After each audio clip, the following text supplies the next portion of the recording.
असं आहे की या प्रकारचे जे एक दुर्दैवी घटना बदलापूरला झाली होती, एक तर त्यावेळेसही त्या चिमुकलीच्या याच्यावर जे अत्याचार झाले होते, त्याचंही विरोधकांनी राजकारण केलं. तिथे मोठ्या प्रमाणात लाडकी बहीण योजनेच्या संदर्भात असणार किंवा इतर योजनेच्या संदर्भात त्याची कंपॅरिझन केलं.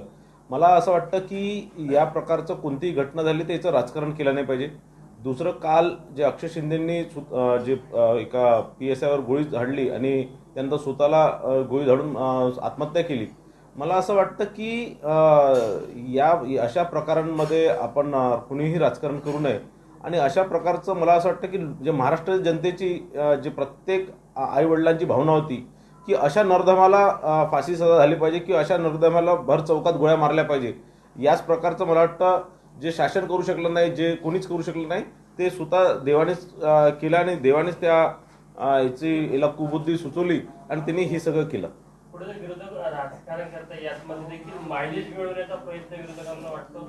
बघा, असं आहे की आता महाविकास आघाडीच्या सगळ्या नेत्यांना कोणतेही दुसरे मुद्दे भेटत नाही. सरकार 2.5 वर्ष चांगली सरकार चालली, महायुतीची सरकार चालली आणि या महाविकास आघाडीला कुठेही सरकारवर टीका करण्याकरता कुठे जागा भेटत नाही. तर असे जे या प्रकारच्या ज्या घटना आहेत किंवा या प्रकारच्या, ते काहीतरी केविलवाना आपल्याला स्वतःला प्रयत्न करतात आहे की सरकारला बदनाम करण्याचा.